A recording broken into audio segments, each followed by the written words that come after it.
Hi guys, this is the part 4 of Humanoid AI weapon firing behavior series. We will talk about line of fire checks that AI does when he is engaging his enemies, not to accidentally shoot his friendlies. So let's select this Team 2 soldier and select his weapon shooting point. Let's close the paragraph for the distance-based shooting and open the last paragraph. The line of fire checks are what responsible for those behaviors. Let's enable it. We have two fields here for the line of fire proximity checks, for the X and for the Y axis. And the minimal threshold is set to be 0.7 meters. For the demonstration of this functionality, let's copy this AI agent. Let's put a duplicate of that first soldier in front of him.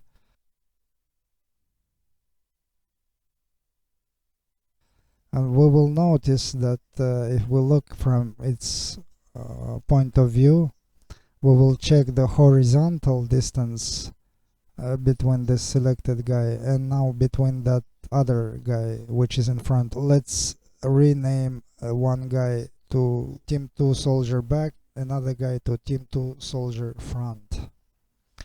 And here what will be happening, the back guy will check if the friendly in front of him is offset far enough from his direct line of fire along the local X or Y axis, left or right, up or down, past the specified threshold.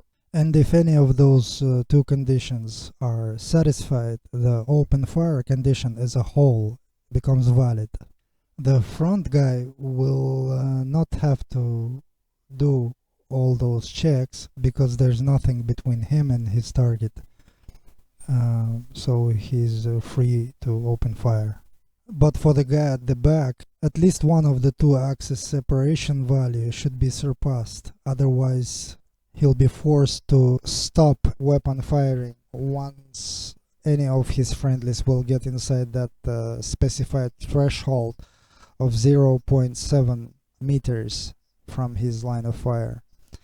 We will check the debug proximity line of fire checkbox, display x-axis proximity and display y-axis proximity for it to show us the current values in real time.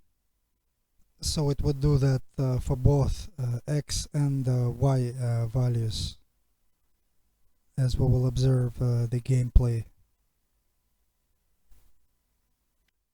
Mean time between line of fire checks and max time between line of fire checks are set to be between 0.3 to 0.6 seconds. We will have to keep them so that it would be more performant for the game. So we don't want to make them too often. In this case, if we push play, let's lock inspector of the Team 2 soldier, select its shooting point. Now we can see that the display x-axis proximity is displaying 0.23 meters. And if we select the front guy, and if we move that guy, we can see that the distance is decreasing, and to the point where the back guy is not able to fire his weapon. And if we move the front guy away a little bit, and now we can see that the distance is increasing a little bit, and right after the friendly gets outside of that threshold, it becomes possible for the guy in the back to fire his weapon safely without any chance for him to hit his friendly accidentally. Because the current separation value is more than a specified threshold, at least in one of the axes, it allows for AI agent to open fire. But if we move this guy back again, the weapon firing stops, and it will happen every time any of his friendlies will situate themselves between the firing AI agent and his target. within a specified threshold, which is 0.7 meters in our case. So right now we discussed proximity checks in the x-axis, and now let's talk about y-axis proximity checks, because they will be involved in cases where, in addition to horizontal separation, a vertical one will be there too. So let's see how agent behaves in those cases. Let me select both of those soldiers and put them somewhere in the park. Let me find some good spot for them. We will place those two agents somewhere on the sloped terrain. Let's put them here to the side of this little hill. Okay, like that. Copy his transform component and paste it to the front soldier. And move him into the front like that. So now, as we can see, they are standing like kind of close to each other, and let's put the player in front of them so they would be able to spot him immediately and open fire as soon as they'll see him. After that, let's select Team 2 soldier back and expand his hierarchy and select and lock his shooting point. Once the combat situation will begin, we'll observe how the y-axis separation contributes to the line of fire check behavior. Right now we have those values for the proximity x and y both set to be 0.7. And if any of those values will be bigger than 0.7, it will allow this AI agent to open his fire. This test that we will do right now will be similar to the one we did on the road, except here we have both of those agents on the sloped surface as a side of the hill. And generally those two situations, code-wise, functionality-wise, are similar, but we will observe how they work in both of those cases, with the current case introducing the verticality into the combat. And commonalities between those two cases are that both of those agents are standing during the combat. Let's select Team 2 soldier front, put him even more closer to soldier back. Let's select his shooting point of the Team 2 soldier back. We see right now the display y-axis proximity is 0.41. This is vertical separation between both of those soldiers. It is less than 0.7, so in this case the firing is not possible. If we move that guy in front a little bit away, the value has become more than the 0.7, and the back guy was immediately able to open his fire once again.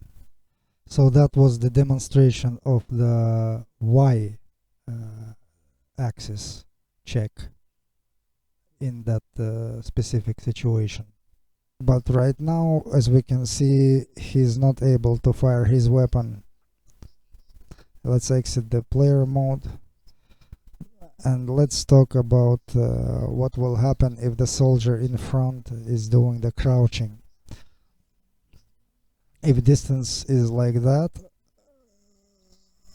something around 0.41, let's unlock inspector, select Team 2 soldier, expand its core AI behavior script, and enable stationed crouch shooting and also randomized crouch shooting. Once we enable this checkbox, this allows humanoid AI agents to randomly perform standard or crouched shooting of his weapon.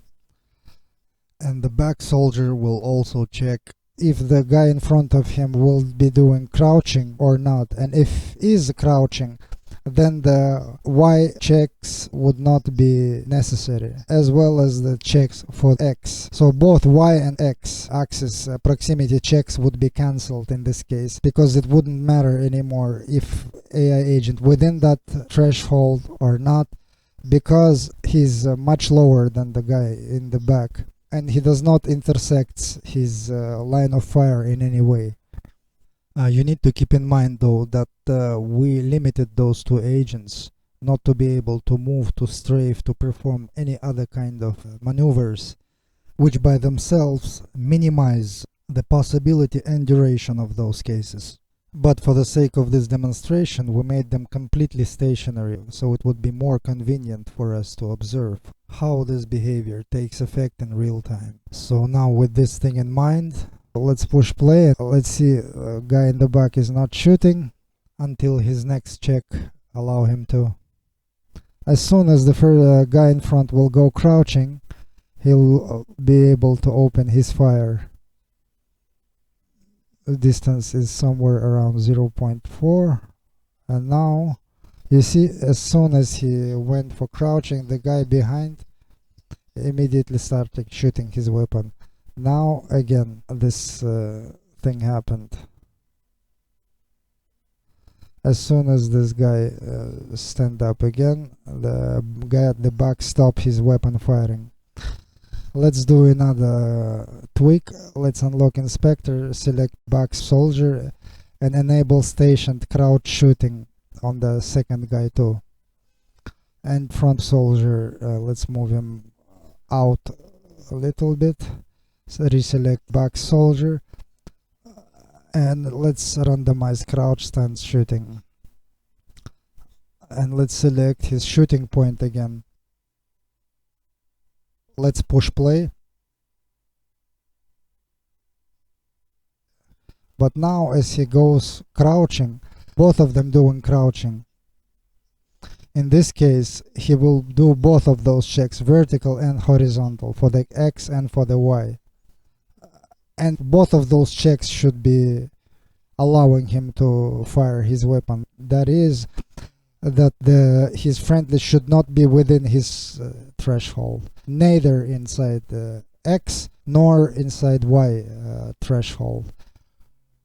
But if both of those separation values are bigger than the specified ones, only in that case it will be possible for the crouching agent at the back to open fire again.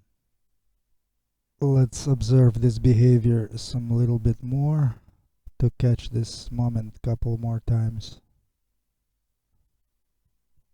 And let's pause the game once more, select the front guy and move him away a little bit and to the side, past the specified limits of that threshold. The back guy should be able to shoot even in crouched position. We resume this game. You see, both horizontal and vertical checks are true for the guy in the back.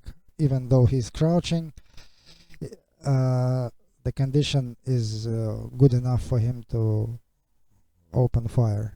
As soon as we move that guy back again and he goes crouching, he's not shooting. As soon as we move him away, shooting begins again. So that's how you can achieve that kind of realistic line of fire checking behavior for the soldiers, which will contribute to the set of behaviors activated during the combat state and will further enhance the overall behavior of agents during the combat. So that's it for this tutorial. Thanks for watching, and see you guys in the next one.